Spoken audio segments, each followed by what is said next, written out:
passer les petits bains ici. Bonjour. Très heureux d'être ici aujourd'hui, faire cette présentation. Un petit peu nerveux, mais ça devrait bien aller. C'est ma première fois devant une grande foule. D'habitude, c'est plus des petits groupes. L'APCHQ est très heureuse aussi de faire partie de cette journée. L'APCHQ qui est toujours présent à des événements tels la journée de l'habitation pour faire avancer l'industrie de la construction. Donc, comme M. Morin disait, l'eau peut prendre différentes formes, soit de forme solide, liquide. Je ne sais pas si vous la voyez. Ah, et voilà. Voilà, excellent. Donc, sous forme solide, soit de la neige ou de la glace, soit sous forme liquide, vous avez l'eau nécessairement, ou sous forme de vapeur, soit gazeuse, donc la vapeur d'eau. Peu importe la façon dont ça se présente, dans le fond, il faut vraiment protéger les structures de bois contre la désintégration de la structure de bois. Dans la présentation, on va vous donner quelques petits trucs justement pour prévenir la désintégration de la structure de bois. On va vous donner aussi quelques petits conseils qui sont faciles à appliquer en chantier, puis qui ne coûtent pas tellement cher. Donc, méfions-nous de l'eau sur les bâtis. Dans le fond, la présentation va se faire en deux parties. Soit sous le niveau du sol, on va discuter de la capillarité par les semelles, la percolation du sol aussi, et on va discuter du drainage des fondations.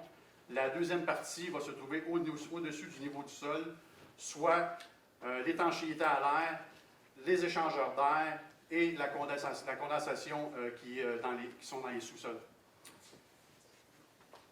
Au niveau du soubassement, donc alentour des fondations, qu'est-ce que la percolation du sol? Dans le fond, la percolation du sol, c'est le fait de filtrer ou de passer à travers une matière. Pensez à ce quand vous faites un café le matin, l'eau percole à travers les grains de café, va percoler aussi à travers le filtreur pour se retrouver justement dans votre tasse de café. C'est à peu près ça la percolation. C'est le passage de liquide à travers une matière. Différents types de sols vont percoler de différentes façons. Vous avez, lors d'une excavation, différents types de sols qui peuvent apparaître devant vous. Vous pourriez avoir tous les types de sols sur un même site, comme vous pourriez avoir seulement deux types de sols. Dans le fond, vous avez la terre végétale qui se situe nécessairement sur le dessus de l'excavation, qu'on appelle un peu communément appelé le topsoil. Vous avez l'argile, qui n'est pas un produit, qui n'est pas un matériau très très filtrant. L'argile, c'est un matériau qui va créer nécessairement des bouchons à certains endroits alentour du fond d'excavation. Vous avez le sable fin, qui lui est un matériau qui est très très filtrant, donc l'eau percole très bien à travers le sable. Vous avez les sables fins, les sables grossiers, différents types de sols. Vous avez aussi le silt et finalement, pour se retrouver dans la nappe phréatique, dans le soubassement. Un examen visuel est très important lorsqu'on fait une excavation. Ce n'est pas nécessairement obligatoire ou nécessaire de faire toujours un test de sol avec une firme spécialisée dans le domaine. Un test visuel va vous donner beaucoup de renseignements au niveau du type de sol que vous avez justement au site d'emplacement d'excavation.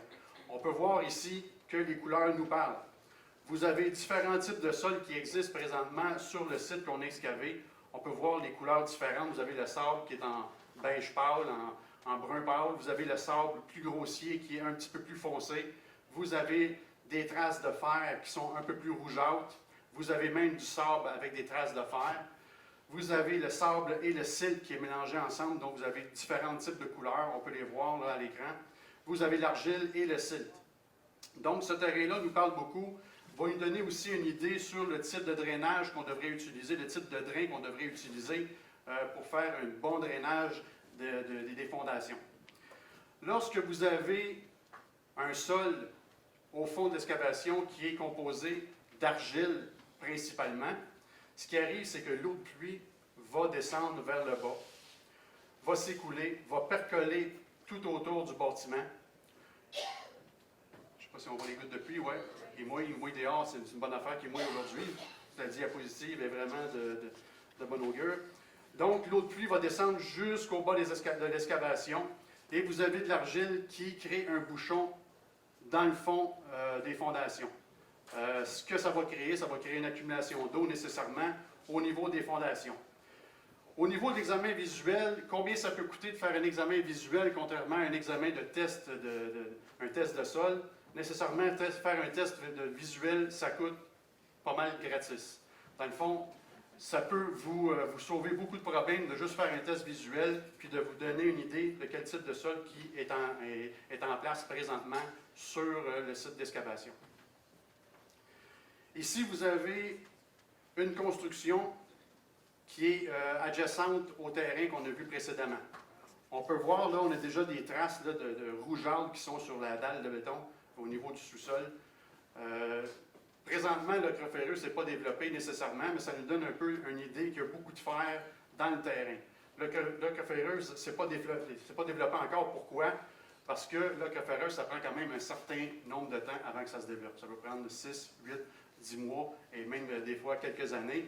Il ne faut pas oublier non plus que ce n'est pas parce que vous avez des traces que vous n'avez pas des traces de fer que vous n'aurez pas de problème dans l'avenir. Dans le fond, l'ocre ferreuse peut être autochtone ou allochtone. Je ne sais pas si on fait la différence entre les deux. Autochtone, ça veut dire qu'elle est présente sur le site, puis allochtone, ça veut dire qu'on a pris des matériaux sur un site d'excavation, puis on l'a transporté sur notre site de construction. Ça arrive souvent que lors de l'inspection du terrain, on n'a pas de signe encore et qu'éventuellement, au bout de quelques années, l'ocre ferreux se développe. Pourquoi? Parce qu'on a justement transporté du remblai qui est contaminé. Donc, c'est bien important de faire attention aussi au remblai qu'on transporte. Donc, si vous avez ce type de détails ou ce type d'indice qui vous donne le contrer le phénomène de capillarité. Combien ça peut coûter d'installer un polyéthylène sous une dalle de béton? Pas tellement dispendieux. Un rouleau de polyéthylène, ça coûte quoi? Une centaine de dollars. Donc, une centaine de dollars pour faire ce type de pratique qui va peut-être nous éviter des problèmes d'humidité à l'intérieur du sous-sol. Au niveau du drainage des fondations, on a vu tantôt sur le site qu'on a excavé qu'il y avait des signes différents au niveau du sol qui étaient existants. On pense souvent que le meilleur système de drainage pour les fondations, à tort, par exemple, qu'on pense à ça, là, le monde il pense que le PVC, le tuyau BNQ lisse, qui est perforé juste sur les côtés et sur le haut, qui est lisse dans le fond, est le meilleur conduit de drainage dans toute occasion. Bien, dans le fond, c'est un mythe, puis c'est faux. Pourquoi? Parce que ce conduit de drainage-là, il est spécifiquement fait pour les endroits où le risque de colmatage par l'ocre ferreuse est élevé ou très élevé. Ça ne donne rien de mettre un conduit comme ça si vous n'avez pas de signe de fer ou un éventuel problème d'ocre ferreux qui pourrait arriver sur le chantier. La différence avec le conduit annelé, c'est que le conduit, on va mettre de la peinture dans tous ces produits-là, il y a toujours beaucoup d'humidité qui est apportée au niveau du sous-sol. Le but, c'est vraiment de contrôler le taux d'humidité à l'intérieur des sous-sols, parce que c'est là qu'on se retrouve avec beaucoup de problématiques. Puis si les sous-sols sont humides et ce n'est pas contrôlé, n'oubliez pas que l'humidité monte avec l'air chaud, donc l'humidité va monter vers le haut du bâtiment, va monter dans les pièces supérieures de la maison, et le restant de la maison aussi, il risque d'avoir beaucoup d'humidité aussi. Surtout en hiver, on se retrouve avec des problèmes de condensation là, sur les fenêtres. Donc, à titre informatif, ça prend environ de 6 à 18 mois pour évaporer toute l'eau qui se trouve dans un sous-sol. C'est quand même assez long, là. C'est pas suggéré de 932 qui indique le nombre de litres d'air par seconde que ça prend par pièce dans une maison. Ça veut pas mal dire que l'échangeur d'air doit être balancé. Donc, c'est pas mal ça au niveau de l'échangeur d'air. Donc, c'est pas mal tout pour la présentation. Je vous remercie. Je ne sais pas si vous avez des questions. On a un petit 5-6 minutes pour des périodes de questions. Allez-y, monsieur, il y a un micro juste là. Oui, bonjour. Je voudrais savoir si l'échangeur d'air doit être balancé quelques fois après la construction d'une maison. Si vous dites qu'il y a plus d'humidité tout de suite à la fin de la construction, est-ce qu'avec les différentes saisons qui arrivent après ça, il devrait être rebalancé? C'est une bonne question. Normalement, l'échangeur d'air, une fois qu'il est balancé, il ne devrait pas avoir besoin de balancement dans les années qui précèdent la vente de la maison. Le seul temps qu'un balancement devrait être requis à la suite de la livraison du bâtiment, c'est si votre client a joué avec les clés de balancement. Bien important, là, quand vous faites balancer l'échangeur d'air, d'indiquer à votre client comme quoi qu'il a été balancé, de ne pas jouer avec ça, parce que je sais qu'il y a du monde qui s'invente spécialiste en ventilation quand ils achètent une maison. Là. Il y a du monde qui sont spécialistes en tout, qui ont tout un beau-frère qui connaît tout, puis qui va lui dire que son échangeur d'air, il ne travaille pas de la bonne façon. Donc, il y a du monde qui va aller jouer dans l'échangeur d'air. Puis en passant une petite parenthèse comme ça, quand vous livrez une maison et qu'il y a un échangeur d'air, bien important de dire à votre client comment est-ce qu'il fonctionne. Premièrement, on fait le tour avec le client, on lui montre qu'il peut se nettoyer, qu'il y a des filtreurs à l'intérieur de ça, qu'à tous les 6 mois, il y a un entretien à faire, d'aller nettoyer les petites grilles extérieures pour qu'ils soient performants, parce qu'il y a bien des clients qui ne nettoient pas leurs échangeurs d'air. C'est arrivé par le passé, là, que je suis allé sur un site d'une maison quand j'étais en inspection avec la garantie Abrita. Je me suis présenté, le client, il disait qu'il y avait trop de buée dans ses fenêtres, trop d'humidité. J'ai ouvert l'échangeur d'air, puis le guide du manufacturier était encore dans l'échangeur d'air. Fait que ça donne une idée comment est-ce qu'il a fonctionné cet échangeur d'air-là durant l'année. Fait que bonne question, mais effectivement, logiquement, il devrait être balancé pour une très grande période. Oui. Oui, bonjour. Vous parlez beaucoup des nouvelles maisons, je comprends. Dans un contexte où c'est une habitation qui est déjà existante, il y a des nouvelles pratiques, je pense, depuis quelques années, des drains intérieurs. Oui, effectivement. Que pensez-vous de ça? Qu'est-ce que vous proposez? Bien, c'est une bonne question. J'ai des entrepreneurs. Moi, je reste dans les Laurentides. J'ai un entrepreneur dans le coin de Saint-Colomban. Lui, il pose ça systématiquement. Pourquoi? Parce que il sait que son excavation n'est pas loin de la nappe phréatique. Il y a eu des expériences par le passé, comme quoi que l'eau de pluie percolait vers le fond d'excavation. Ça faisait au printemps, surtout là, lorsqu'il y a une fonte de neige, puis qu'il y a une quantité d'eau qui descend vers le fond d'excavation, le fond du bâtiment. Ça crée un gonflement de la nappe phréatique. La nappe phréatique monte, ça crée une pression hydrostatique pour diminuer justement l'apport d'eau, pour évacuer cette eau-là qui pourrait créer justement une pression hydrostatique puis venir humidifier la dalle du sous-sol. Je trouve que c'est une très, très bonne pratique. Dans Rénault, on le voit régulièrement, surtout dans la région de Montréal, parce que c'est plus compliqué d'excaver par l'extérieur que de le faire par...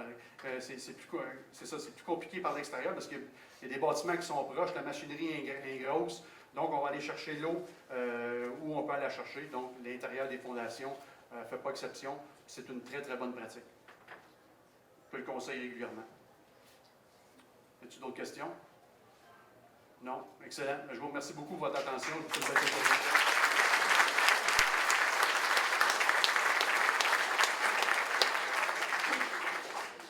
Merci beaucoup, M. Fontaine. J'espère que vous avez apprécié sa présentation.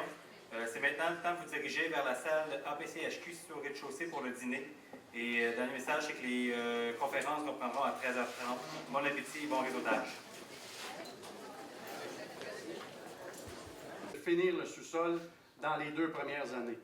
Je sais que ce n'est pas évident. Les clients veulent avoir des planchers, ils veulent avoir de la finition à l'intérieur, ils veulent aménager des pièces. Dans la formation Nouveau Climat que je donne, Nouveau Climat, le programme indique qu'on devrait ventiler la maison au moins un 72 à plus long terme aussi, là, même peut-être 2-3-4 jours de ventilation avec le système de ventilation qui est en marche, l'échangeur d'air, des ventilateurs, un déshumidificateur, pour enlever un maximum d'humidité au niveau du sous-sol. Vous avez plusieurs façons de contrôler le taux d'humidité à l'intérieur d'un sous-sol. On pourrait faire fonctionner le VRC pendant la période de chauffe. Ce n'est pas juste on pourrait, il doit fonctionner pendant la période de chauffe. Vous savez que dans les bâtiments résidentiels neufs, là, de moins de 3 étages, de moins de 100 mètres carrés, on est obligé d'installer un ventilateur récupérateur de chaleur. Ce ventilateur récupérateur de chaleur-là doit fonctionner durant la période de chauffe pour avoir un apport d'air de qualité, premièrement, puis évacuer les polluants, puis évacuer aussi l'humidité qui se serait accumulée tout au long de l'année. On pourrait faire aussi chauffer le sous-sol même l'été. Donc, on part le chauffage au sous-sol durant l'été. On met le thermostat à 20-21 degrés Celsius, ce qui va garder quand même une bonne température ambiante, ce qui va assécher l'air à l'intérieur du sous-sol. Ça, c'est une bonne pratique. Vous pourriez aussi installer des ventilateurs et les faire fonctionner. Ça peut être juste des ventilateurs oscillants qui peuvent être installés dans certains coins du sous-sol, juste pour faire un déplacement d'air, pour pas que l'humidité puisse rentrer en contact avec les surfaces froides sur le côté des murs, parce qu'il y a du gypse sur le bord des murs, puis l'humidité va toujours de l'humide au sec, l'air chaud va toujours du chaud vers le froid, donc les murs sont nécessairement plus frais Donc, l'humidité va toujours aller se coller sur les parois du gypse, puis on se retrouve souvent avec de la moisissure dans le bas des murs, sur les moulures au niveau des sous-sols. On va essayer de favoriser aussi l'aménagement des garde-robes et des rangements qui sont sur les murs extérieurs. Dans le fond, on va vouloir faire l'aménagement des garde-robes à l'intérieur de ces murs-là. Donc, on va faire l'aménagement des garde-robes sur les parois intérieures. Pourquoi? Parce que le mur extérieur, justement, il est plus humide. Si on met un garde-robe qui est fermé, l'humidité va rester emprisonnée dans le garde-robe, ça va créer de la moisissure à l'intérieur de ce garde-robe-là. Puis normalement, le monde va mettre du linge là-dedans, des souliers ou peu importe. On va se retrouver au bout de quelques mois avec de la moisissure sur le linge, puis ça va sentir l'humidité, comme on le voit souvent dans les sous-sols. On dit que ça sent le sous-sol, ça sent l'humidité. Bien, nécessairement, c'est peut-être un petit peu de développement d'humidité ou de moisissure qui commence à se développer dans le sous-sol. Donc, on va aménager les garde-robes sur les murs intérieurs. Si jamais vous ne pouvez pas installer le garde-robe sur les murs intérieurs, on vous suggère de faire l'installation de portes persiennes sur ce type de garde-robe-là. Une porte persienne, c'est avec des petites fentes, là, avec des petits barreaux, avec des petites fentes, ce qui va faire en sorte que l'air va circuler à l'intérieur du garde-robe. Donc, si vous êtes obligé de faire un garde-robe sur le bord du mur de fondation, installez des portes persiennes, ce qui va faire une circulation d'air à l'intérieur de ce garde-robe-là. Aussi, essayez de ne pas aménager des escaliers le long des murs de fondation. Pourquoi? Parce que le monde va mettre du rangement en dessous des escaliers, donc ça va faire en sorte aussi qu'il peut se retrouver beaucoup plus d'humidité, donc le développement de moisissure en dessous des escaliers. Combien ça coûte de faire un contrôle d'humidité au sous-sol? Bien, dans le fond, ça ne coûte pas nécessairement beaucoup d'argent. On a mis zéro là, parce que ça ne coûte vraiment pas grand-chose, dans le fond. Là. Faire fonctionner des ventilateurs oscillants ou des ventilateurs plafonniers, ça va juste augmenter peut-être le coût de l'électricité, mais un ventilateur, c'est vraiment pas énergivore. Là. Donc, en moyenne, c'est à peu près de 0 à 100 $, dépendamment du type d'installation que vous faites.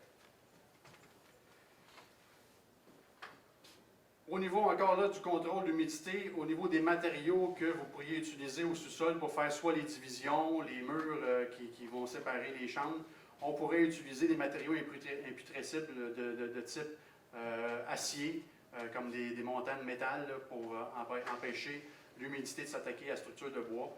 Puis comme j'ai dit tantôt, le bois, ça apporte de l'humidité au sous-sol. N'oubliez pas que le bois, là, quand il sort là, du manufacturier, là, il sort en bas de 19 % d'humidité parce qu'il est séché dans un four. Puis là, bien, il arrive chez Renault et chez BMR, il était sur une flotte pendant un bout de temps. Il a capturé l'humidité qui est ambiante. Après ça, il s'en va se faire entreposer dans un entrepôt que lui est humide. Il va capter l'eau qui est alentour, ou l'humidité qui est alentour de l'élément. Il va arriver sur le chantier à environ 20-25 % d'humidité, puis là, on l'installe dans une maison avec un taux d'humidité qui va être plus élevé au niveau du matériau, qui va se dégager avec le temps, donc un apport d'humidité supplémentaire. On pourrait aussi installer un revêtement de plancher sur un faux plancher. Ça, c'est la méthode que les entrepreneurs utilisent le plus souvent. Dans un sous-sol, ils vont se faire une structure de faux plancher, soit avec un 2x4, un 2x3 ou une forense directement ancré sur le plancher de béton, avec un revêtement qui va recevoir le revêtement de plancher de finition. Ce qui va faire en sorte qu'il y aura moins de contact entre les matériaux de finition. Comme le bois franc, ça travaille beaucoup. Le plancher flottant aussi, c'est un produit qui est sensible à l'humidité, donc qui peut travailler. On se retrouve avec des problèmes soit de craquement ou des problèmes d'assèchement ou d'humidité prématurée. Donc le matériau, il gonfle ou il va y avoir du retrait, donc des petites craques qui vont apparaître avec le temps. Si vous faites un faux plancher, une structure de faux plancher, moi, ce que je dis tout le temps aux entrepreneurs quand ils appellent les services techniques de la PCHQ pour avoir des conseils à ce niveau-là, un faux plancher, il ne faut pas oublier qu'on ferme justement la cavité qui est en dessous. Donc, il va y avoir un jeu d'air d'1,5 pouce à peu près. Puis là, bien ça, c'est tout fermé. Ce qu'on veut, c'est qu'il y ait une circulation d'air dans le faux plancher. On pourrait appliquer ou installer des petites trappes de ventilation à certains endroits dans le faux plancher, ce qui va faire en sorte qu'à chaque fois que je vais ouvrir une porte, fermer une porte, que l'échangeur d'air va marcher, l'air va circuler en dessous du faux plancher. Ça va empêcher le faux plancher de devenir humide. Ça, c'est un très, très, très bon truc qu'on peut prendre. C'est juste des trappes de ventilation à part, qui sont juste décoratrices. Dans le fond, il n'y a pas d'air, il n'y a pas de système de ventilation qui va être là. C'est juste des petites trappes qu'on installe à certains endroits pour qu'il y ait de la circulation. Le 6e point qu'on va toucher, c'est le balancement des échangeurs d'air. Le balancement des échangeurs d'air il est super important, puis il n'est jamais fait en chantier. Dans le fond, là, les entrepreneurs pensent toujours que l'échangeur d'air il est balancé à l'usine. Donc, s'il est balancé à l'usine, il est balancé lorsqu'on l'installe. C'est faux. Dans le fond, ce qu'on ne veut pas, c'est se retrouver avec une maison qui ressemble un peu à un ziploc. Ça nous prend un apport d'air de qualité, ça prend une évacuation des polluants, une évacuation de l'humidité, puis ça nous prend un apport d'air qui va faire en sorte que le taux d'humidité va chuter en hiver. Puis, on a besoin quand même de ventilation en été quand on va climatiser. On le sait que les échangeurs d'air ne sont jamais balancés. Pourquoi? Parce que l'APCHQ a fait des tests dernièrement sur plus d'une trentaine de maisons dans des différentes régions du Québec. Puis sur tous les échangeurs d'air qu'on a testés, il y en a 0 qui était balancé. Donc, ça veut tout dire, là. Le seul programme qui exige le balancement des échangeurs d'air, c'est Nouveau Climat. LEED aussi, là, mais LEED, ce n'est pas un programme gouvernemental. Nouveau Climat, c'est un programme gouvernemental. Et Nouveau Climat oblige le balancement de l'échangeur d'air. Ce que ça peut créer comme problématique, un échangeur d'air qui n'est pas bien balancé, au niveau de la pression positive à l'intérieur du bâtiment. C'est quoi la pression positive à l'intérieur du bâtiment? Dans le fond, c'est le fait que la pression d'air intérieure est plus faible que le point de pression neutre. Dans le fond, là, j'ai trop d'air qui rentre à l'intérieur du bâtiment. Ça crée des pressions sur mon enveloppe intérieure, puis ça va créer des exfiltrations d'air vers l'extérieur. Donc, j'ai trop d'air qui rentre dans mon échangeur d'air, j'ai trop de pression en dedans de mon bâtiment, ça crée des pressions sur mon enveloppe interne, donc perte de chaleur, exfiltration d'air, donc surcharge de chauffage durant l'hiver, inconfort des occupants. Puis, je vais aussi transporter l'humidité qui est à l'intérieur vers ma cavité murale, donc un apport d'humidité qui n'est pas négligeable à l'intérieur de la cavité murale, donc détérioration des matériaux. J'ai encore de la misère à le dire. On va laisser faire, vous savez ce que je veux dire. Ça va favoriser donc la présence d'air chaud dans les cavités murales, puis ça va provoquer aussi le gel de serrure. J'ai eu cette expérience-là par le passé. Chez moi, mon échangeur d'air était mal balancé au début, puis dans le premier hiver que je demeurais à ma maison, j'avais de la misère à rentrer à l'intérieur de mon bâtiment. Pourquoi? Parce que mes serrures de porte étaient toutes gelées. Dans le fond, si j'ai trop d'air qui rentre par mon échangeur d'air, ça crée des pressions dans tous les petits trous qui existent dans mon enveloppe, puis les serrures de porte ne font pas exception. Donc, j'ai de l'air chaud humide qui rentre dans ma serrure de porte, qui rencontre une serrure de porte qui est froide à l'extérieur, puis ça gèle automatiquement. Donc, vous avez un problème de gel de serrure de porte. En pression négative, bien, c'est le contraire qui se passe. Dans le fond, c'est que j'ai trop d'air qui sort de mon bâtiment. J'ai des infiltrations d'air au niveau de mon enveloppe. Dans le fond, mon échangeur d'air, là, il fait sortir trop d'air de ce qui peut rentrer. Donc, s'il fait sortir trop d'air, nécessairement, mes parois murales vont faire rentrer de l'air. Donc, infiltration d'eau, infiltration d'air, infiltration d'humidité dans mes cavités murales. Ça va favoriser, justement, les infiltrations d'eau dans ma cavité murale. Ce qu'on veut, c'est avoir un échangeur d'air qui est balancé dès le début. Alors, combien ça peut coûter de balancer un échangeur d'air dès le début? Bien d'habitude, c'est compris dans le prix d'achat, donc ça ne paraît pas nécessairement, c'est 0 $ au niveau du balancement. Puis si votre client ou si quelqu'un est obligé de faire balancer son échangeur d'air à la suite de la livraison du bâtiment, bien, ça varie entre 400 et 500 $ pour le balancement. Donc, pour avoir une enveloppe étanche, un bâtiment qui est performant au niveau énergétique, c'est bien important de faire balancer l'échangeur d'air. N'oubliez pas que le code de construction ne vous oblige pas de faire le balancement de l'échangeur d'air. Sauf qu'il y a un beau petit tableau à section en PVC, va toujours garder, s'il y a accumulation d'eau dans le fond des fondations, va toujours garder une petite lame d'eau dans le fond d'excavation, parce que lui, il est lisse. Le conduit année standard, lui, est perforé sur 360 degrés, donc il va aller chercher l'eau le maximum possible sous les semelles. Donc, vous allez avoir un meilleur drainage à ce niveau-là. L'autre chose qui est problématique avec le conduit de BNQ blanc, je ne dis pas que c'est un mauvais conduit, là, ça dépend des types de travaux que vous avez à faire et du type de sol que vous avez. Dans le fond, la grosse problématique à ce niveau-là, c'est au niveau du nettoyage. Le conduit en PVC, lorsqu'on le nettoie, la grosse problématique, c'est que s'il y a accumulation de sédiments au fond du conduit, la buse qui nettoie les conduits va éjecter les matériaux qui sont le plus lourds, mais les matériaux qui sont légers comme le sable vont toujours rester en suspens, vont toujours revenir dans le fond du conduit. Donc, c'est un conduit qui est fait nécessairement pour les risques d'ocre-ferreux à risque élevé et très élevé. Dû à la nécessité d'avoir une glissière dans le fond, donc qui n'est pas perforée dans le fond, il y a toujours de l'eau qui reste dans le fond de l'excavation. S'il y a de l'eau qui reste dans le fond de l'excavation, on en a parlé tantôt, le phénomène d'apport d'eau par capillarité au niveau des semelles va être augmenté. Donc, c'est certain que s'il me reste toujours de l'eau dans le fond d'excavation, c'est sûr que mes semelles restent toujours mouillées. Donc, l'important, c'est d'installer le bon conduit au bon endroit lorsque vous avez vraiment besoin du conduit qui s'impose. L'autre problématique qu'on peut retrouver en chantier, puis qu'on va peut-être essayer de changer les méthodes d'application au niveau du gravier de concassé, là, parce qu'il faut toujours installer une certaine quantité de concassé par-dessus le conduit de drainage des fondations. La pratique courante avec le stone slinger, l'opérateur, quand il commence à faire le remblayage avec le concassé, il commence toujours dans le fond de l'excavation jusqu'en avant. Si mon drainage se fait vers l'avant de la maison, le problème avec un conduit en PVC rigide, c'est qu'il va toujours avoir une contre-pente vers l'extérieur du bâtiment. Donc, on commence vers le fond, le conduit lève, puis il lève de plus en plus vers l'avant. Donc, ça fait une contre-pente. Donc, le drainage, il se fait moins bien vers l'avant du bâtiment. Ce qu'on devrait faire en chantier, puis ce qu'on devrait changer comme pratique, c'est d'appliquer le concassé avec le stone slinger à partir d'en avant, parce qu'on veut qu'il y ait une pente négative vers le devant du bâtiment.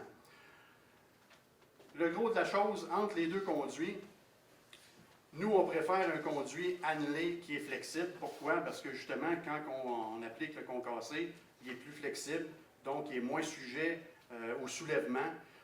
Oui, il va peut-être faire des petits ventres de bœuf qu'on appelle, mais ça ne nuira pas au système de drainage. Nous, ce qu'on vous suggère aujourd'hui, c'est ce type de conduit qui existe présentement sur le marché. Je ne sais pas s'il y en a d'entre vous qui ont déjà vu ce type de conduit-là. C'est un conduit standard, annelé, flexible, avec une paroi justement lisse à l'intérieur. Vous pouvez voir la paroi lisse verte à l'intérieur. C'est un conduit, je pense, qui existe depuis 2-3 ans, qui est très populaire présentement en construction, là. Donc, c'est comme un mélange du conduit de PVC blanc, puis le conduit standard, flexible, perforé sur 360 degrés. Dans le fond, ce conduit-là va offrir une meilleure évacuation de l'eau, donc une meilleure vitesse d'écoulement de l'eau par rapport à sa surface lisse à l'intérieur. Puis aussi, au niveau du nettoyage du conduit, ça va se retrouver beaucoup plus facile pour l'opérateur de la buse de nettoyage. Dans le fond, ce qui arrive, c'est que la buse de nettoyage a beaucoup plus d'emprise lorsqu'il arrive le temps de se prendre dans les petites encoches. Là. Dans le fond, la buse, elle reste toujours en place, puis elle ne se déplace pas. Donc, c'est plus facile de nettoyer. Ça, c'est l'expérience en chantier qu'on a eue par rapport à des entrepreneurs qui sont spécialisés dans le nettoyage de conduits. L'autre histoire, c'est que, justement, grâce à sa paroi extérieure annelée, sa paroi intérieure lisse, ça conserve sa flexibilité. Donc, c'est plus facile d'installer qu'un conduit BNQ. Un conduit BNQ blanc rigide qu'on a vu tantôt, ça prend des coudes, c'est plus long à installer. Donc, celui-là, il coûte beaucoup moins cher à installer, plus facile, une marge d'erreur beaucoup moins élevée qu'un conduit en PVC. Dans notre diapositive, on n'a pas intégré les cheminées de nettoyage, mais j'ouvre une parenthèse. De plus en plus, les entrepreneurs installent des cheminées de nettoyage de chaque côté du bâtiment, ce qui est une très, très, très bonne pratique, même si vous avez un sol qui n'est peut-être pas, justement, qu'on sait qu'il n'y aurait peut-être pas d'ocre ferreux et qu'il n'y a aucun signe, c'est peut-être quand même une bonne pratique de le faire pareil. Ça coûte 50$, je pense, par côté, d'avoir des cheminées de nettoyage qui vont faire en sorte que votre client va pouvoir faire de l'entretien et un nettoyage préventif à chaque année. C'est le choix de l'APCHQ à ce niveau-là. Combien peut coûter un conduit de ce type-là par rapport à un conduit standard? On évaluait ça à peu près 100$ de plus qu'un conduit standard. Donc, ce n'est pas une grosse dépense exubérante là, pour faire le remplacement d'un conduit flexible standard. On va passer maintenant au-dessus du niveau du sol, au niveau de l'étanchéité à l'air. L'étanchéité à l'air, on en parle de plus en plus. Dans le temps, dans les années 90, je me souviens que il y a bien de mes amis qui disaient souvent les maisons des années 90, c'est des vrais passoires. Effectivement, c'était des vrais passoires parce que le système d'étanchéité à l'air était déficient. Aujourd'hui, on comprend de plus en plus que le système d'étanchéité à l'air est primordial pour avoir un bâtiment efficace au niveau énergétique. On pourrait avoir un mur extérieur R34 puis un autre mur R25. Le mur R32 qui aurait une déficience au niveau de l'étanchéité, puis le mur R25 qui aurait une étanchéité à l'air super performante. Le mur le plus performant, ça va être celui qui est à R25, peu importe le taux d'isolation que vous allez avoir. N'oubliez pas, de la laine en pad, c'est pas par air, cette affaire-là. Ça prend une membrane ou ça prend un produit rigide à l'extérieur. Donc, c'est quoi la meilleure façon de faire l'étanchéité à l'air? Est-ce que c'est par l'intérieur ou par l'extérieur? Donc, vous voyez ici, par l'intérieur ou par l'extérieur. Je sais que beaucoup d'entrepreneurs, quand on leur pose la question, quand je donne mes formations de nouveau climat, je leur pose toujours la question, quand vous faites votre test d'infiltrométrie, de quel côté est-ce que vous bouchez les trous quand que le dispositif d'infiltrométrie est branché dans la porte? Bien, les entrepreneurs me disent tout le temps, bien, on bouche les trous par l'intérieur. Bon, ça veut dire que les entrepreneurs font souvent leurs étanchéités à l'air par l'intérieur du bâtiment. Le but de l'étanchéité à l'air, c'est de rendre étanche le bâtiment à partir du point d'entrée le plus, comment je pourrais dire, le plus fragile, qui est à l'extérieur. L'humidité est à l'extérieur, il y a beaucoup de pression à l'extérieur du bâtiment, des pressions de vent sur le bâtiment. Donc, l'étanchéité à l'air devrait toujours se faire de l'extérieur avec des matériaux rigides principalement. Ce n'est pas que les matériaux en feuille, c'est des mauvais matériaux, sauf qu'on a fait des tests par le passé avec des tests d'infiltrométrie. Et avec un matériau rigide, c'est beaucoup plus facile de faire un système d'étanchéité à l'air qui est performant. Pourquoi? Parce que le matériau il est ancré à la structure de façon très rigide, puis c'est contrairement aux matériaux en feuille de style Tyvek, du Grip Guard ou Air Guard, peu importe, là, ce type de matériau-là, étant donné qu'il est moins bien ancré, il se crée des poches d'air en arrière du matériau, ça crée des mouvements de l'air, donc des pertes de chaleur. Par l'extérieur, il faut toujours utiliser un matériau rigide pour effectuer le système d'étanchéité à l'air. Une conséquence d'un système d'étanchéité à l'air qui est déficient, vous allez avoir des infiltrations d'eau à l'intérieur de l'enveloppe du bâtiment. Nécessairement, si vous avez des trous dans votre enveloppe à l'extérieur, puis que vous avez de l'air qui rentre par les parois, s'il y a de l'eau dehors, elle va rentrer par les trous aussi, parce qu'elle est aspirée avec l'air en même temps. Donc, nécessairement, c'est important d'avoir une bonne étanchéité à l'air à ce niveau-là. Donc, si vous n'avez pas un système qui est compétent, l'air va rentrer, l'eau va rentrer, l'humidité va rentrer dans les cavités murales, puis ça va abîmer justement la structure. Puis à long terme, on va se retrouver avec de la moisissure puis de la pourriture. On va être obligé de faire des rénovations, ce qui n'est pas une construction nécessairement très durable. Au niveau de l'efficacité énergétique, c'est sûr que si on laisse pénétrer de l'air extérieur durant l'hiver, bien, je vais avoir une surcharge de chauffage durant l'hiver. Si je laisse pénétrer de l'air chaud durant l'été, je vais avoir une surcharge de l'air climatisé à l'intérieur. Donc, mon bâtiment devient moins énergétique, donc plus énergivore. Combien peut coûter de faire une étanchéité à l'air par l'extérieur comparativement par l'intérieur? Bien, ça ne coûte pas nécessairement bien plus cher. Pourquoi? Parce que c'est juste il y a des jonctions de moins. Au niveau du calfeutrage, il y a peut-être un petit peu plus de travail à ce niveau-là. Mais on évalue à peu près à 100 $ la différence entre faire l'étanchéité à l'air par l'intérieur par l'extérieur que par l'intérieur. À l'intérieur, ça nous prend un pare-vapeur, puis il n'est pas obligé d'être tapé. Dans le fond, il pourrait être juste jointif, puis ça ferait la job. Au niveau de la condensation au sous-sol, cinquième point à discuter. On le sait, je vais juste prendre une petite gorgée d'eau, je pense que c'est même marqué fontaine sur mon verre d'eau. Ça doit venir de la fontaine. Au niveau de la condensation au sous-sol, les sous-sols, on le sait tous, c'est des endroits qui sont très propices à l'humidité. Peu importe le taux d'isolation que vous allez installer sur les murs de fondation ou en dessous de la dalle de béton, dans un sous-sol, quand c'est une construction neuve, vous avez une dalle, vous avez des murs de fondation, dans le béton, il y a beaucoup d'eau qui est contenue à l'intérieur de ce béton-là. Le béton, il faut qu'il s'évapore, l'eau, il faut qu'elle aille en quelque part, puis l'endroit où elle va, l'eau, c'est à l'intérieur du bâtiment, de façon gazeuse, donc de l'humidité dans l'air ambiant. Donc, il y a un apport d'humidité très important, puis en plus, on va faire des divisions à l'intérieur du bâtiment, on va tirer les joints, soit du type de drainage que vous devriez utiliser. Dans le fond, c'est très, très facile de faire justement un choix à ce niveau-là. Donc, comment éviter les problèmes simplement en conservant le sol qui est en place? Il y a des petits trucs qu'on pourrait utiliser au niveau du remblayage. On pourrait utiliser une couche de 8 à 10 pouces sous le niveau du sol, de sol comme de l'argile, qui va empêcher justement la percolation vers le bas des fondations. Ce qu'on veut, là, c'est pas d'engorger le drainage, le système de drainage. Ce qu'on veut, c'est que le système de drainage puisse avoir une charge hydraulique qui est parfaite pour son type de conduit. Si on apporte trop d'eau au système de drainage, nécessairement, le conduit va être beaucoup plus engorgé, donc l'évacuation de l'eau va se faire beaucoup moins bien. On pourrait utiliser aussi des polystyrènes expansés ou extrudés, installés de façon diagonale, qui pourraient évacuer l'eau vers l'extérieur des fondations. Nécessairement, il y en a une partie qui va revenir, mais sauf qu'on n'engorge pas directement les conduits de drainage. On pourrait aussi installer une pellicule de géotextile, donc une membrane géotextile.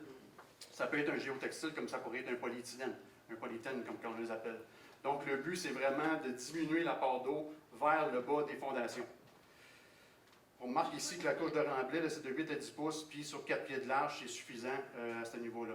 Souvent, les entrepreneurs, ce qu'ils font, puis ils ne devraient peut-être pas utiliser ce type de technique-là, là, ils remplissent le tour des excavations, le tour de la maison avec du sable. Nécessairement, le sable est un bon matériel drainant, sauf qu'on vient engorger justement le système de drainage. Et puis là, la ségrégation des matériaux s'en va vers le drain français, puis là, ben, on se retrouve avec un drain français qui va être bouché assez rapidement. Combien ce que ça peut coûter pour faire ce type d'installation-là? Ce n'est pas tellement cher. Ça varie entre 100 et 500 $. Dans le fond, 100 $, c'est pour les matériaux en feuilles. Puis 500 $, on évaluait ça pour faire venir du remblai vers le site d'emplacement. Le deuxième point qu'on va parler, c'est la capillarité par les semelles. C'est quoi la capillarité par les semelles? Dans le fond, c'est pas tellement sorcier. La capillarité, c'est l'interaction entre un liquide et une matière.